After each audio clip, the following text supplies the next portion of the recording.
So, Mr. Goble, thank you so much for being with us, and it is our pleasure to have you on program. First of all, let's start about talking from the new administration of Mr. Obama and his vision regarding our region, for instance. I mean, the Caucasus region and the perspectives and the prospects for our developments for the Caucasus region and U.S. policy towards the Caucasus. I think you meant President Biden, not President Obama. Oh, thank you. But sorry for that. Yes, the new administration of President Joe Biden has a very different approach to the many problems of the South Caucasus than did its immediate predecessor, the Trump administration, and is likely to be even more active in the South Caucasus in the coming months and years than was the Obama administration in which Mr. Biden served as vice president. I think there are three reasons for this. First, there is growing concern in Washington about the geopolitical contest between Russia, China, and the West that's taking place in the South Caucasus. And therefore, this is not just about the countries of the South Caucasus, but about a much larger geopolitical issue. And I think that's now very much understood by the Biden administration. Second, the Biden administration, certainly in contrast to its immediate predecessor, the Trump administration, is far more concerned about issues of human rights and democracy, and therefore wants to do what it can to promote those values, believing, indeed convinced, that those countries that practice democratic principles and observe human rights are far more likely to be peaceful and to be good partners with the United States. And third, I think there's a realization that in the South Caucasus, the conflicts are so entrenched that the only way forward is to have more than one outside player. Moscow has tried at various points to insist that it is the only interlocutor for conflicts in the South Caucasus. I think the Biden administration rejects that and believes that the only way we're likely to get agreements within or among these countries is to have more than one interlocutor, not just Moscow, but also Ankara, Paris, London, and Washington, D.C.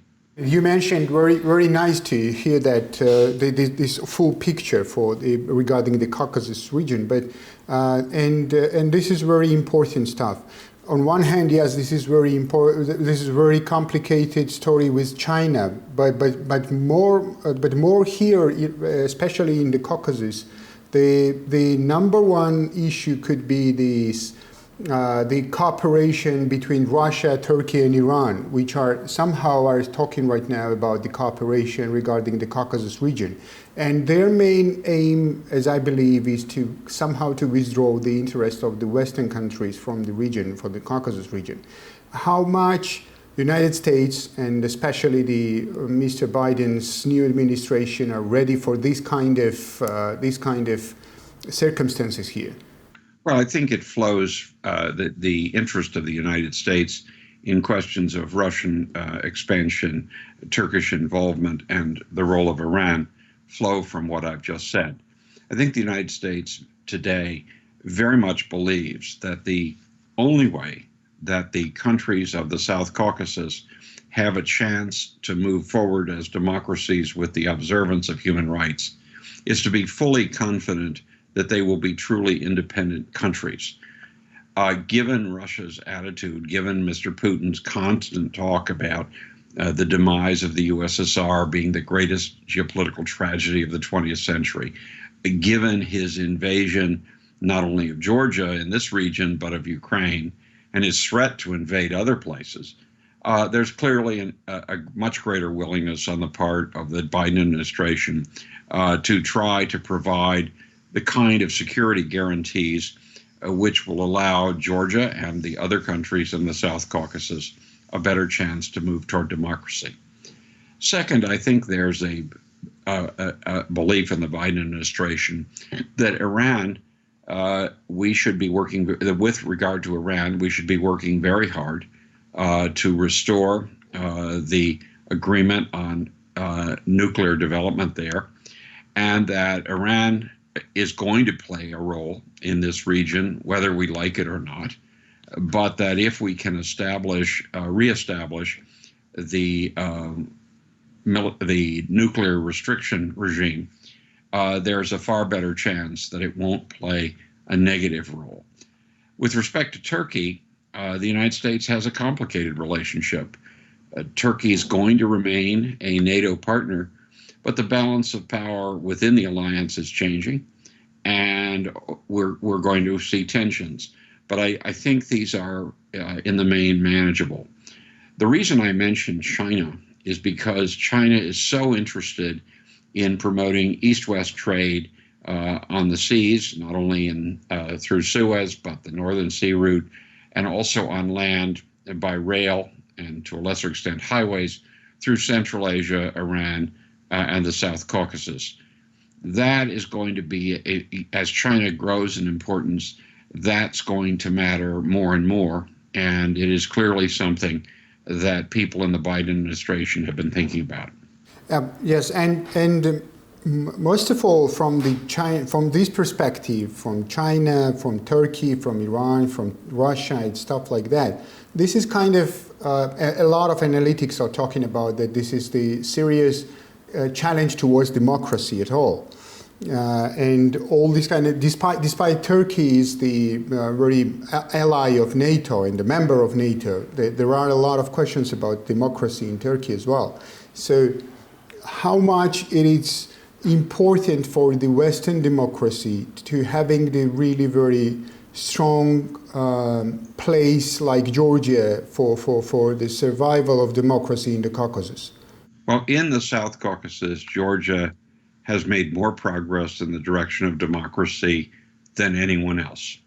I think given the situation, the geography, the map, if you will, on which Georgia sits, Georgia has made amazing progress. It's extremely difficult, as the United States learned after World War II, for countries to become democratic if they're not confident about national survival.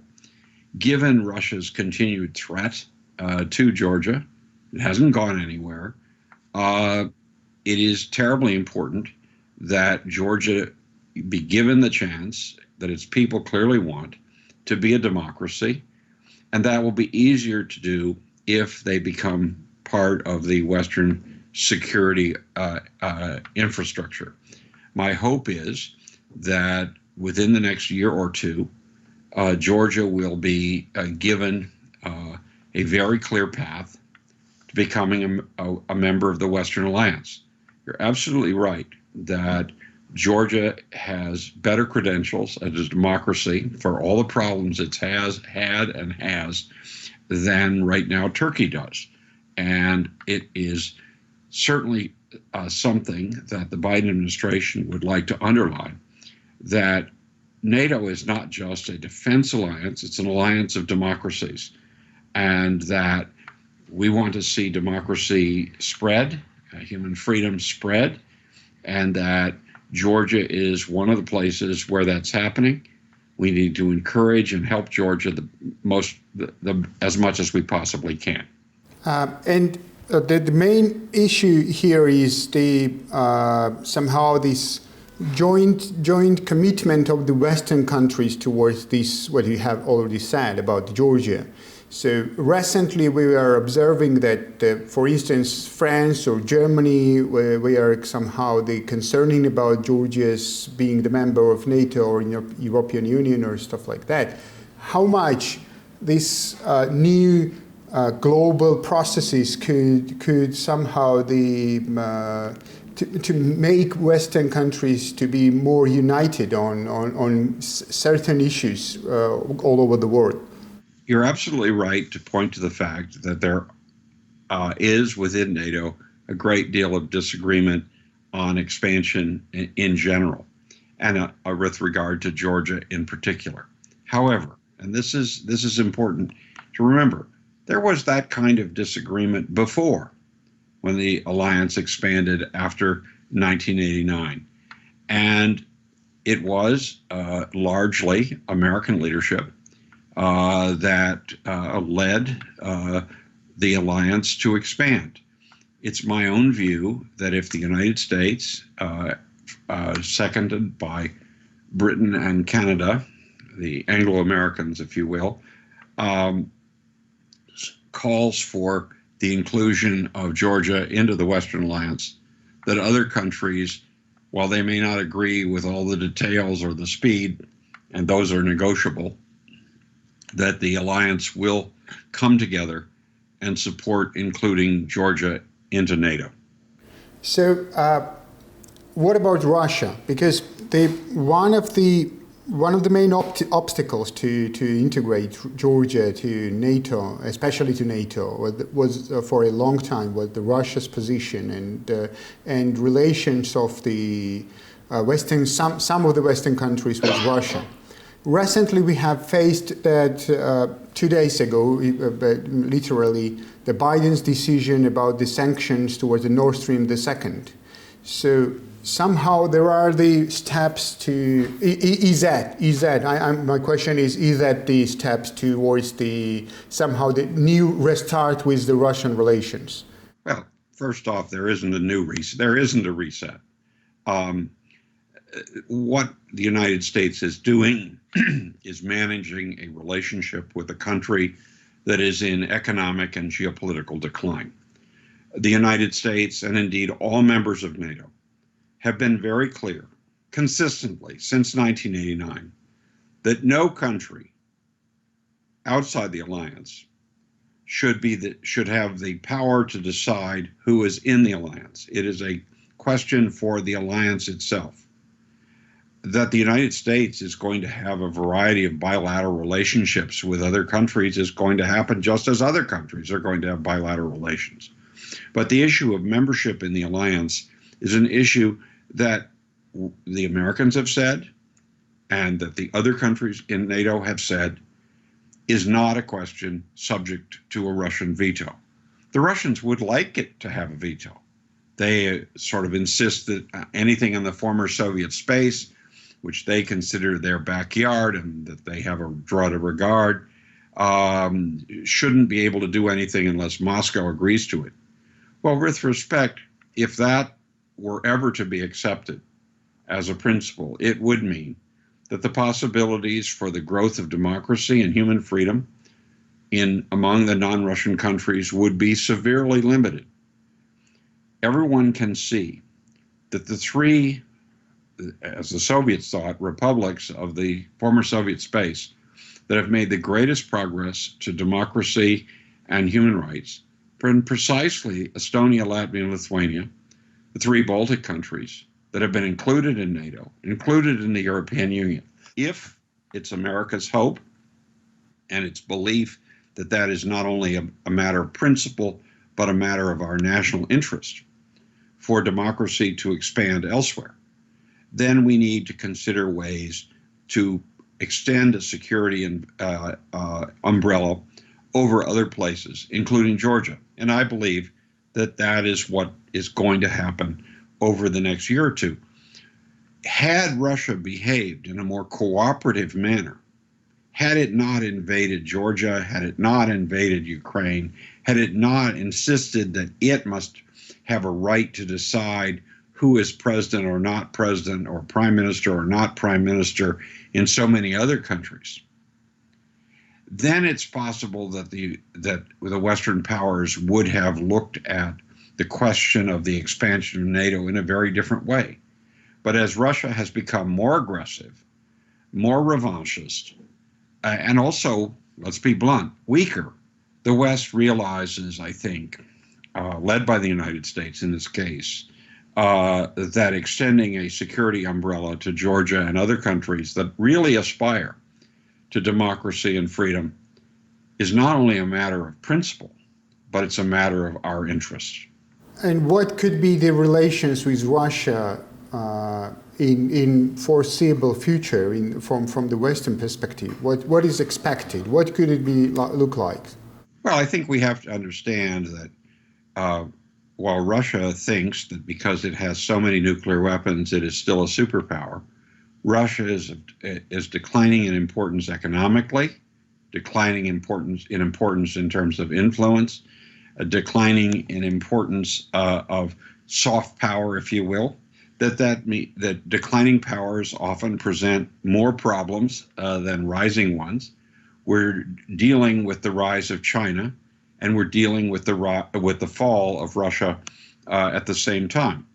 Those are very different challenges. With respect to China, the West is trying to find a modus vivendi that will manage this process as China becomes more and more important and will not happen in ways that will undermine the interests of the Western democracies. With respect to Russia, however, we're trying to make sure, I think, that Russia does not continue to engage in the kind of aggressive, revanchist behavior that have marked the last decade of Putin's administration. And that's going to mean, I believe, that while there will be efforts at conversation, there should be, that there will be a much tougher line. No one is talking about an end of sanctions. No one is talking about a reset of the way some people did a decade or more ago. No one is talking about a sort of wholesale concession of some kind of new Yalta that Russians talk about. No one in the West is talking about that. And therefore, I believe it's entirely inappropriate to focus too much on one single question. Many people seem to believe that the decision about sanctions and Nord Stream 2 is a turning point. I don't see it that way. Instead, that's part of a larger pattern that is going on of a much tougher line from the West to Russia. And because there is a much tougher line toward Russia, I think you're going to see a greater willingness to reach out and support countries who are on, as it were, the front line of this conflict, one of which is Georgia. Yes, somehow you mentioned it on different fields where Russia is declining its power. But on the other hand, it is increasing its influence on the Black Sea.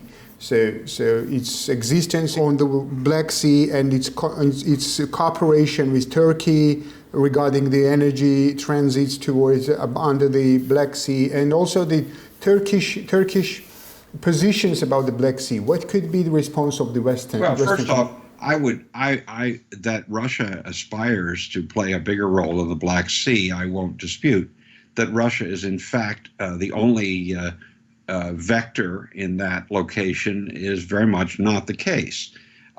Russia has a large number of ships there, but Turkey is planning to build a canal that will have the effect, if Ankara is to be believed, of eliminating the Montreux Convention, which will mean that non-literal states like the United States or Great Britain will be able to project power into an area that they hadn't been nearly as able before. Second, the Russian ability to project power even to the Sea of Azov is limited by the fact that the Volga-Don Canal is not only very shallow, not only does it have a lot of locks, which slow movement of ships from the Caspian flotilla into the Sea of Azov and the Black Sea, but it is silting up. And so unless Moscow can come up with the money to build a new canal or to dredge in fundamental ways the Volga-Don, it's going to not be able to project power all that well. Russia can still matter terribly much in very limited spaces. It will matter in the Sea of Azov. It will matter some in the Black Sea. But one should not make the mistake of looking only at what Russia says its intentions are without asking what else is going on. And if I were sitting in Moscow, I'd be a whole lot less sure that Moscow's position in the Black Sea 3 years or 5 years from now is going to be stronger than it is today. In fact, there are good reasons to think it may be significantly weaker. So another very, very strong actor who might be interested in the Black Sea, you mentioned about that, is China. China through South Caucasus and through the Black Sea to communicate with so-called South Europe or the fully European countries or stuff like that. What do you think about that? How much China is committed to get to the Black Sea, and what could be the response of the Western countries for that? There's no question that China is exploring multiple routes for trade between itself and Europe and the West, that it is developing a maritime fleet and a naval capacity to ensure it can do what it wants to do on the seas, and it is working to build rail lines and roads, highway systems in Central Asia, cooperating with Iran and talking to Turkey about extending it still further. I think the most important thing to understand is that China has a very long time horizon. What it wants to do, it sees itself able to achieve without challenging anyone all that directly. That's one of the big differences between dealing with China and dealing with Russia. Russia has a very short-term time horizon. It worries about where it'll be in 3 months or 6 months. China worries about where it'll be in 10 years or 100 years. And so, yes, China will be a player in the Black Sea, in the Mediterranean, and probably everywhere. Will it be the only player? No. Will it be the dominant player everywhere? No. Will it matter? Yes. Is it important to have conversations that structure that expansion? Absolutely. But it doesn't, China is not about, at least yet, to do the kind of breaking of the China, breaking of other countries, invading, throwing its weight around the way Moscow has tried to do. Moscow's challenges are much more short-term, much nastier, and require a much tougher response. Dealing with China requires a longer-term set of calculations and trying to figure out how to negotiate its rise so that it will do the least amount of harm to everyone else. So two very different geopolitical challenges.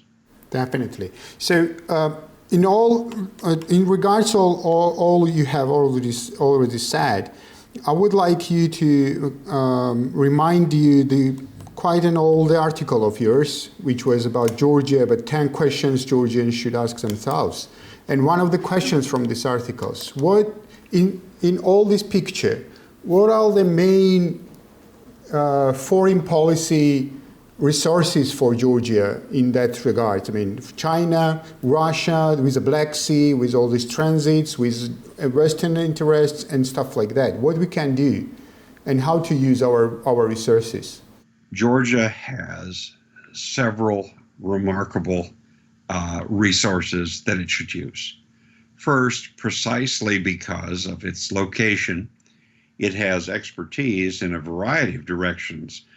There are very few places on Earth which have more expertise about more different directions than Tbilisi does.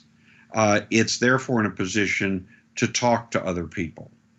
Second, in a neighborhood which has a long history of not having made progress toward democratic values, Georgia can stand out not only for what's happened in the last 30 years, but what happened a century ago.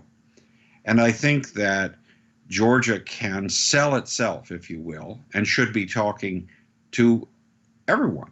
I'm not suggesting that Georgia should seek to be, or indeed even could become, a client state of anyone, of the United States or anyone else. Rather, it needs to navigate in a world where there are multiple challenges, where its own resources allow it to talk to a large number of people, but maintain true to itself and its democratic trajectory. And so I think it is a nation which is remarkably full of clever, educated people who have a great understanding of history, of the complexities of ethnicity, religion, and regionalism. And so it should be talking to about those things. It should make itself useful as an interlocutor. And I think there are people in Georgia who certainly know how to do that. Another question might be regarding the Georgia, that also to take into account what has happened recently in our region. I mean, the Second Karabakh War and the circumstances which had been changed somehow, maybe even dramatically changed. In that regard, on one hand, when a lot of big powers' interests are met to your place where you live, it might be somehow the benefit of that. I mean, you can benefit from the meeting the different kind of interests on your place. But on the other, this is also a very serious challenge. And how do you find the Georgia's benefits and mostly the challenges, and what it should avoid? What should Georgia do to do its best to avoid all kind of disasters what could happen in our region? Well, I think the obvious advantage is that the international community is paying far more attention to the South Caucasus than it did 6 months ago. Yes. The second Karabakh War, if you want to call it that, actually, it's one phase of a long series of phases going back 30 years, focused the attention of the world because so many big issues were involved.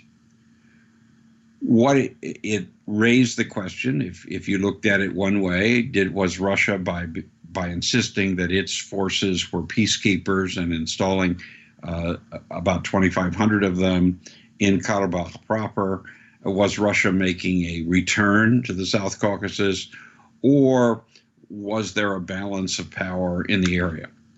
But I will tell you something that for Georgia, it's a big question, big subject, but for Georgia, what it has highlighted is that Georgia is a route east-west and north-south that doesn't have the problems that either Azerbaijan or Armenia have.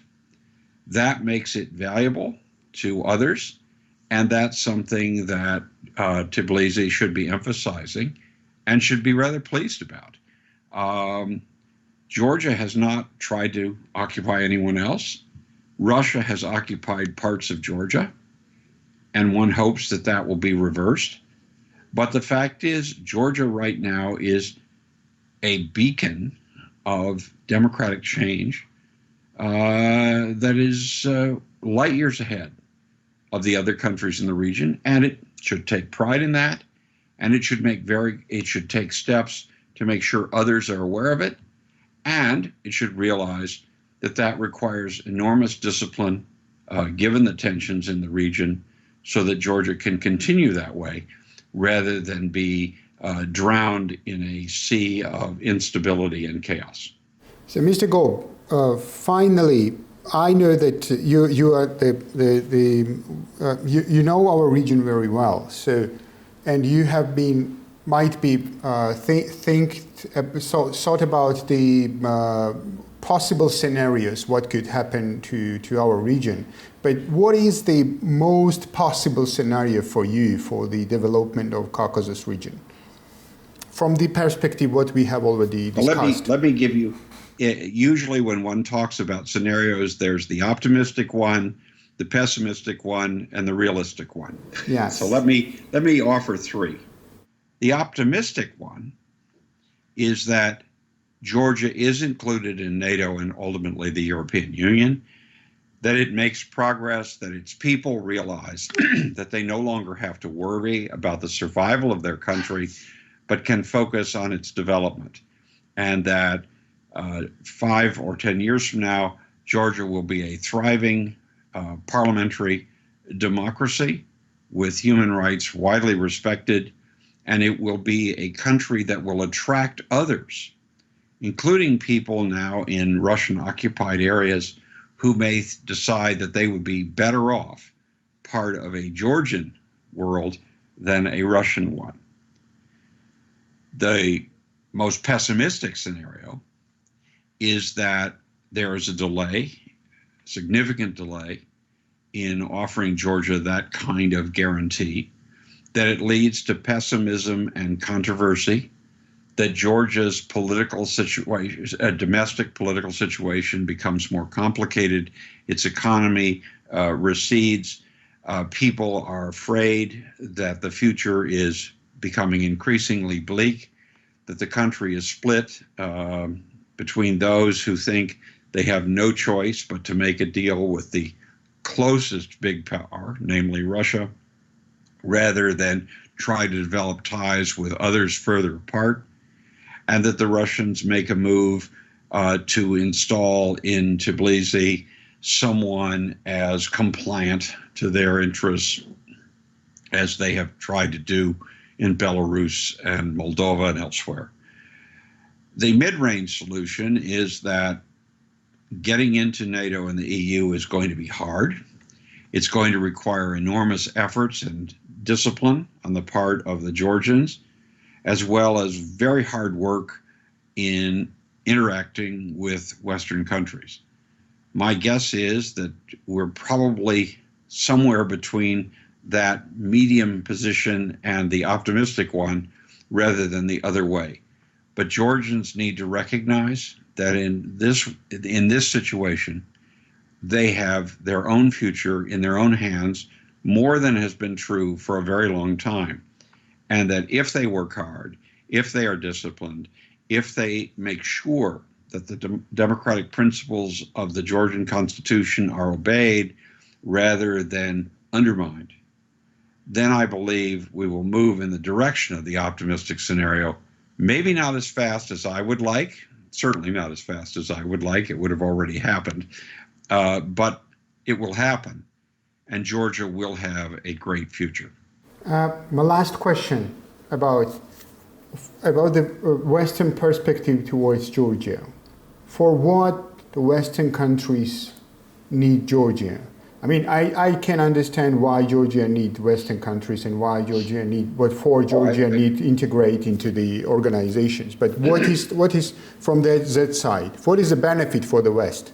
I think that the West needs Georgia as an example of why the three great settlements of the 20th century that Russia is trying to undermine still survive and can flourish even in the case of countries that are directly up against Russian borders.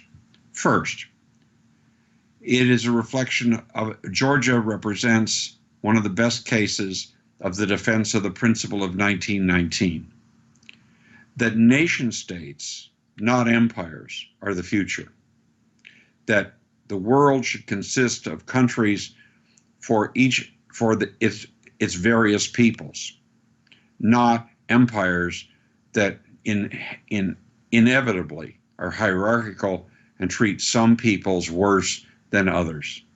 Georgia, therefore, is a necessary piece of evidence that the imperialists are not going to win.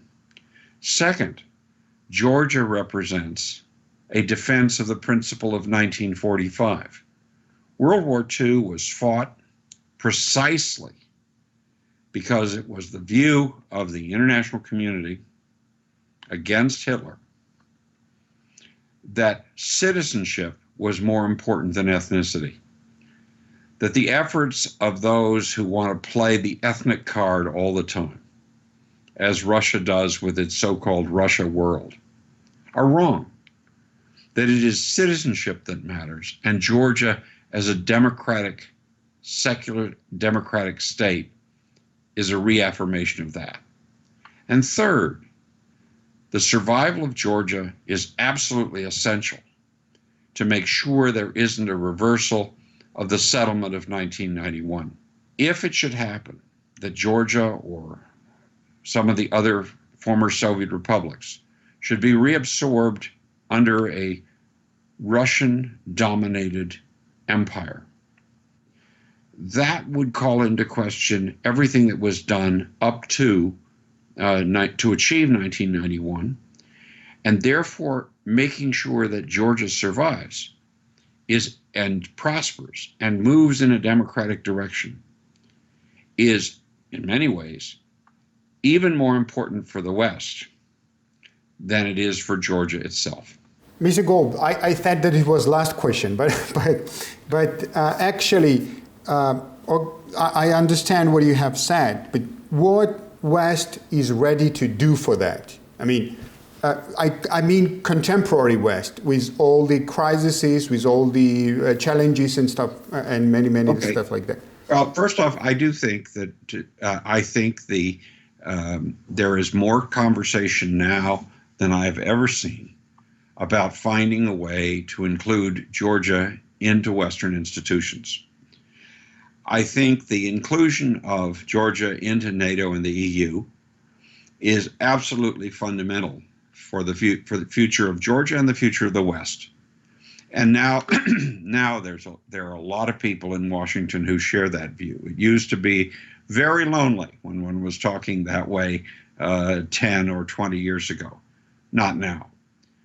What that means is to be included in those institutions gets one a seat at the table for discussions where lots more things become possible. The West isn't going to come in and instantly transform Georgia. But to the extent that Georgia is part of Western institutions, Georgia, with Western help, will transform itself. And that, after all, is exactly what NATO and the European Union are all about, helping their component countries to transform themselves rather than issuing diktats to the members. Mr. Goble, is there anything else you would like to share with us? Oh, I thank you very much for this interview and giving me a chance to discuss so many problems. Thank you so much for being with us, and wish you good luck and health. Thank you. Bye.